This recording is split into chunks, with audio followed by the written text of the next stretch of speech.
에스겔 17장 함께 읽겠습니다. 여호와의 말씀이 내게 임하여 이르시되 인자야 너는 이스라엘 족속에게 수수께끼와 비유를 말하라.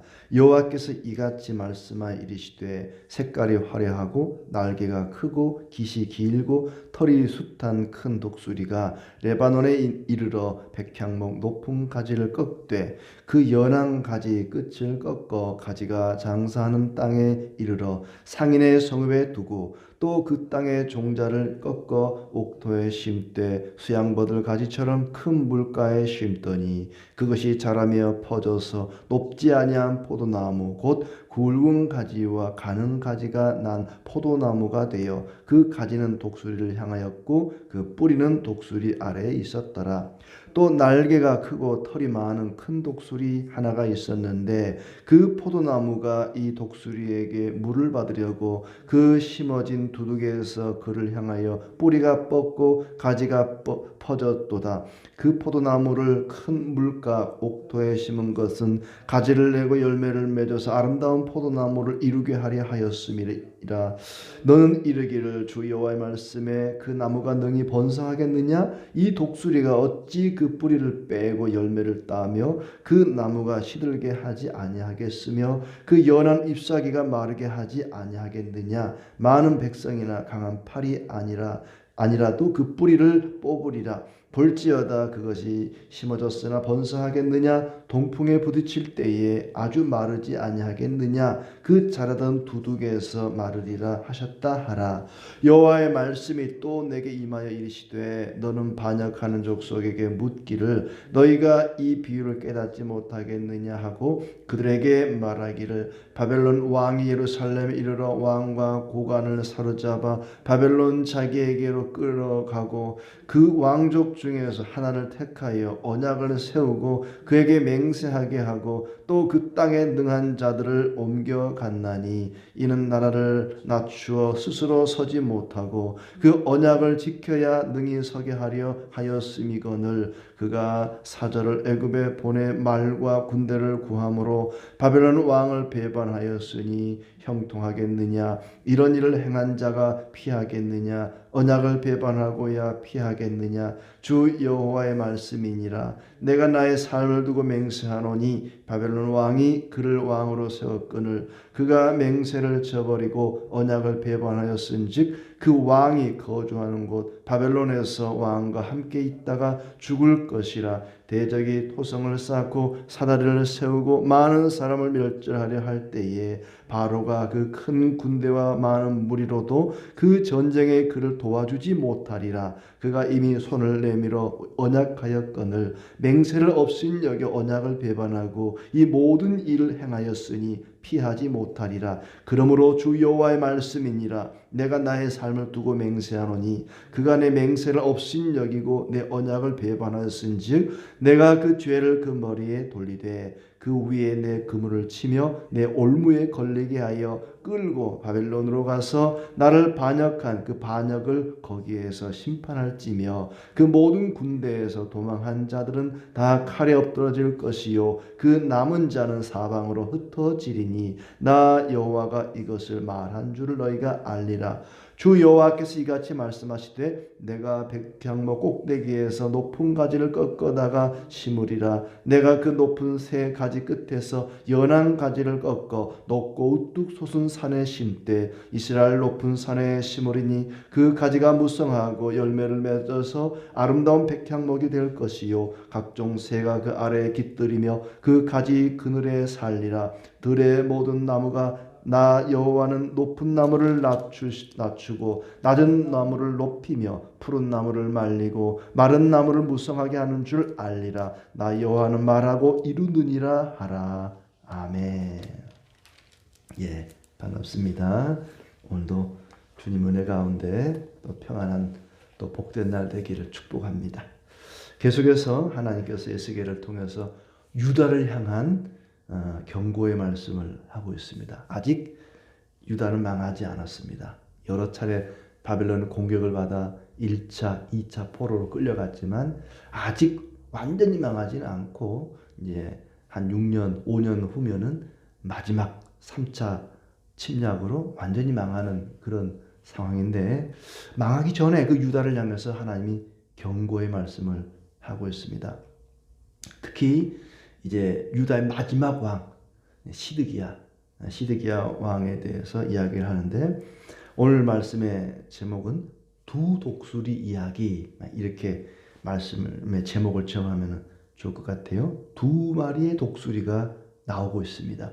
3절에 한 마리, 7절에 한 마리, 독수리 두 마리가 나오는데, 이제 단순히 독수리 이야기만 나오는 게 아니라 거기 나온 것처럼 수수께끼와 비유, 독수리 이야기는 비유고 수수께끼라고도 할 수 있겠죠. 비유의 말씀이고 11절부터 21절까지는 그 비유에 대한 설명입니다. 이 두 마리 독수리 이야기를 설명하는 게 11절에서 21절, 22절부터 24절은 이제 그 이후에 어떻게 될 것인가, 회복의 이야기.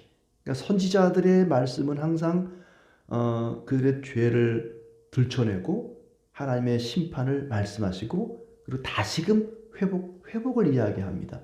소망의 메시지로 그래도 끝을 맺죠. 22절에서 24절은 그런 소망의 말씀이 되겠습니다. 먼저 한번 비유를 보죠. 두 마리 독수리 이야기에 대한 이야기니까, 이거는 독수리 이야기니까 한번 이야기를 볼 텐데, 그 요지는 뭐냐 하면, 시드기야 왕이, 예루살렘의 마지막 왕이었던 시드기야 왕이 하나님의 뜻에 따라서 바벨론을 섬겨야 되는데, 그걸 배반하고 바벨론 왕을 섬기지 않고 바벨론 왕을 등지고 애굽 왕을 섬기는 바람에 그들이 망하게 될 것이다.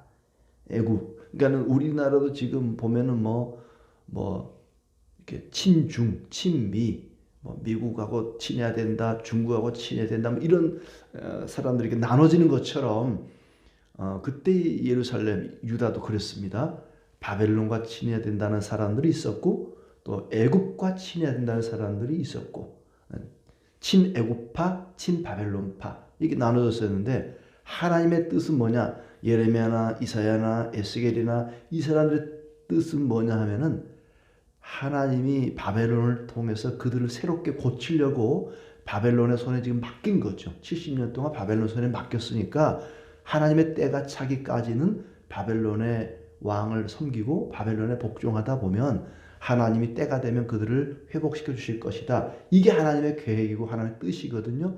근데 그 하나님을 뜻을 저버리고 친애굽파, 애굽을 가까이 하는, 애굽의 조공을 바치고 애굽의 도움을 요청하고 애굽을 의지하는 그런 사람들, 이게 바로 시드기야죠. 마지막 왕 시드기야는 바벨론을 배반하고 애굽을 의지하는 바람에 이제 망한다. 마지막 3차 포로에서 망한다. 망할 때 애굽이 전혀 도와주지 않는 그런 상황을 지금 이야기하고 있습니다. 그러니까 두 마리 독수리 중에 한 마리는 바벨론이고 한 마리는 애굽을 이야기하는 겁니다. 한번 봅시다. 3절에 보면은 큰 독수리가 색깔이 화려하고 날개가 크고 깃이 길고 털이 숱한 큰 독수리. 날개가 크다는 말은 그 아래 여러 나라가 지금 들어와 있는 거죠. 많은 나라를 거느린 제국을 이야기합니다. 큰 독수리, 느부갓네살 왕이 거느리는 바벨론입니다. 다른 새들을 잡아먹는 새들의 왕이죠. 그가 여호야긴 왕, 시드기야의 조카 되는 시드기야 앞에 왕, 마지막 왕이 시드기야고 그 앞에 왕 여호야긴을 잡아갑니다. 그 얘기를 지금 하고 있습니다. 그 큰 독수리가 레바논에 이르러 백향목 높은 가지를 꺾되, 백향목에 있는 높은 가지, 그 연한 가지 끝, 이게 여호야긴 왕입니다. 연한 가지 끝을 꺾어서 장사하는 땅, 상인의 섬 바벨론이죠. 그리 끌고 갔습니다. 여호야긴 왕을 사로잡아서 바벨론으로 끌고 간 거예요. 백향목 높은 연한 가지, 여호야긴 왕. 그리고 그 땅의 종자, 마지막 왕 이제 여호야긴의 삼촌 되는 시드기야 왕이죠. 그 땅의 종자를 옥토에 심되, 이 옥토는 좋은 땅, 예루살렘입니다. 예루살렘에다가 왕으로 심어 놓은 거예요. 네가 왕해라. 여호야긴 왕 잡아갈 테니까 시드기야 네가 이 나라를 다스려라 하고 바벨론 왕 느부갓네살이 여호야긴은 잡아가고 시드기야를 예루살렘 왕으로 마지막 왕이 되겠죠. 심어 놓은 거예요.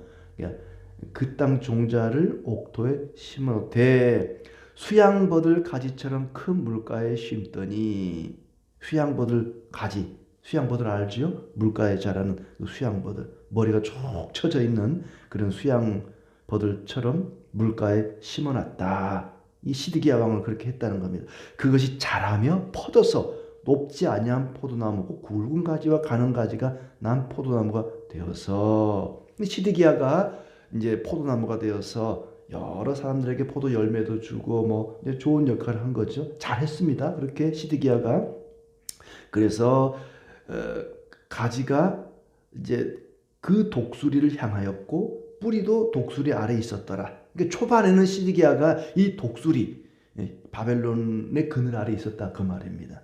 그런데 또 한 마리 독수리가 등장합니다. 7절에 또 날개가 크고 털이 많은 큰 독수리 하나.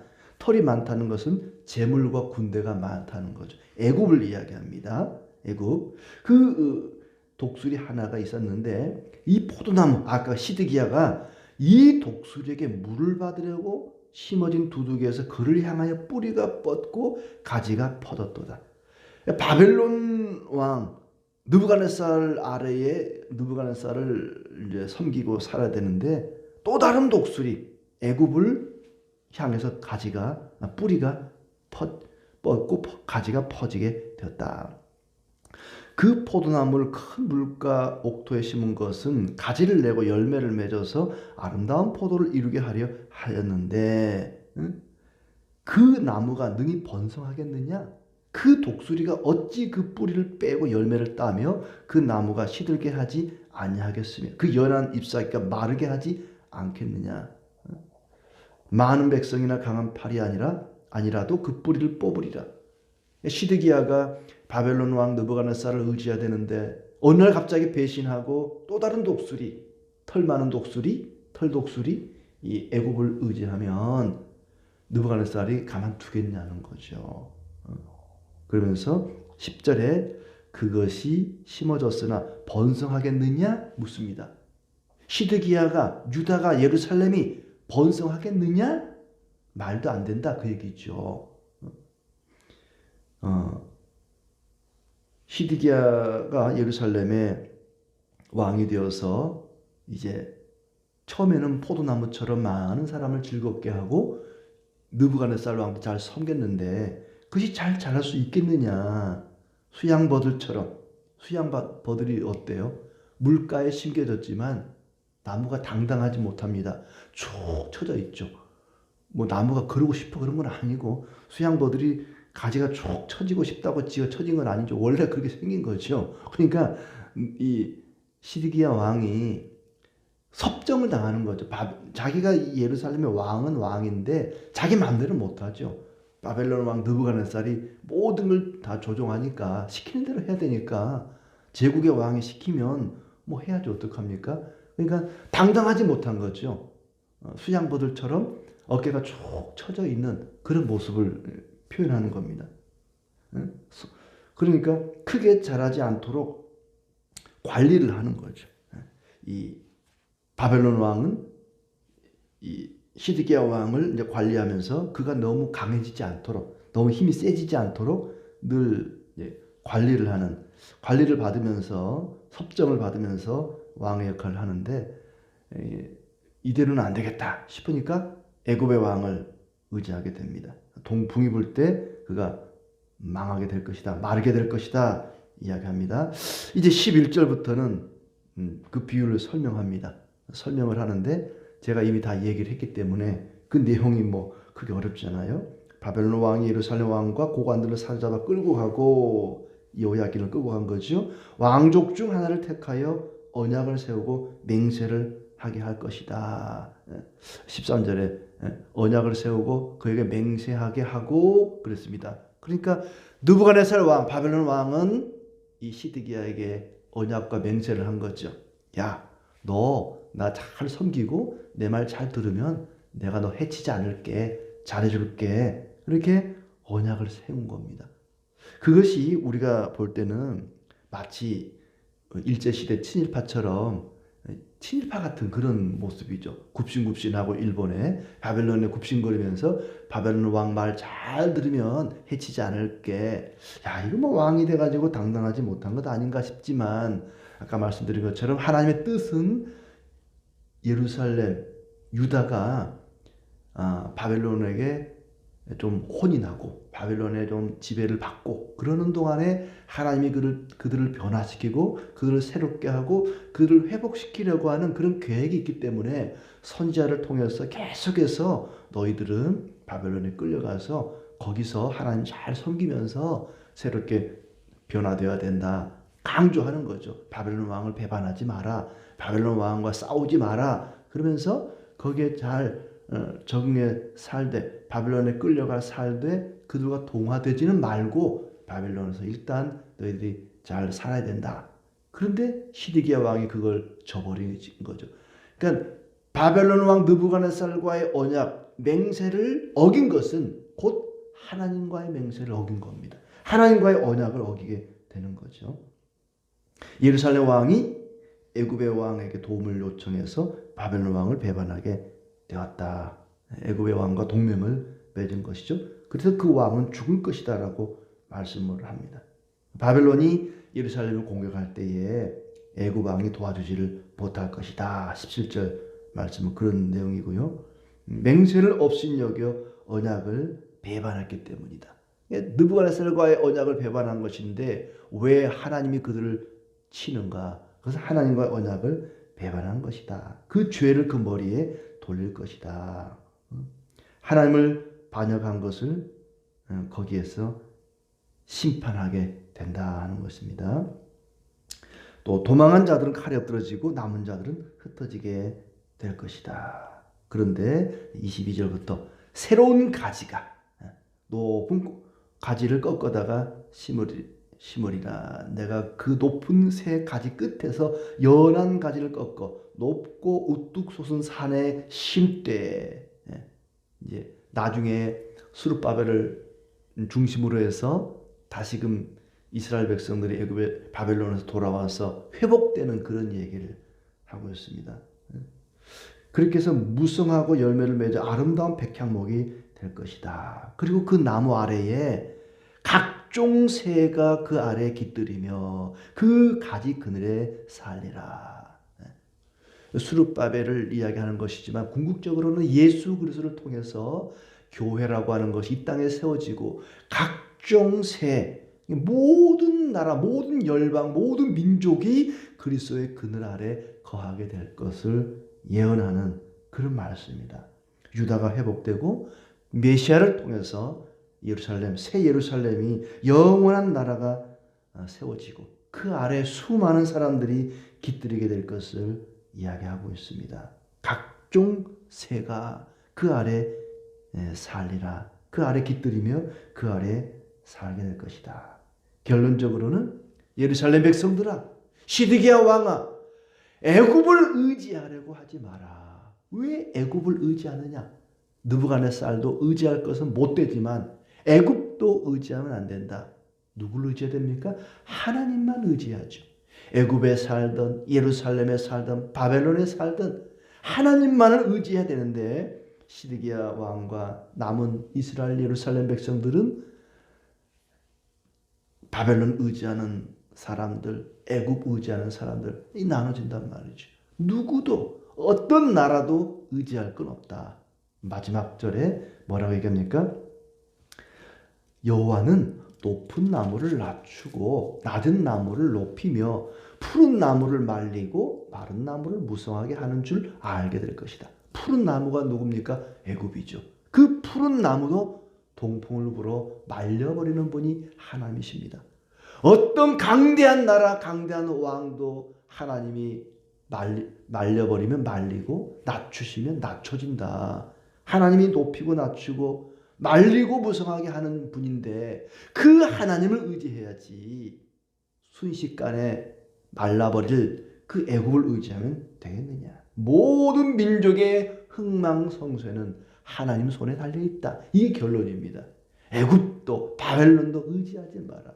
그 나라의 흥하고 망하는 것, 높아지고 낮아지고 말라버리고 무성하게 되는 것은 하나님께서 하는 일이다. 나 여호와는 말하고 이루느니라. 이 말씀 틀림없이 이루어질 것이다. 모든 민족의 흥망성쇠를 쥐고 있는 그 하나님만을 의지하라. 그 하나님의 언약을 믿고 그 하나님께서 우리에게도 언약을 주셨습니다. 예수 그리스도를 믿는 자는 구원을 얻으리라. 이게 우리에게 주신 언약입니다. 이 언약을 믿고 오직 하나님만 의지하고 섬기는 우리의 삶이 되기를 바랍니다.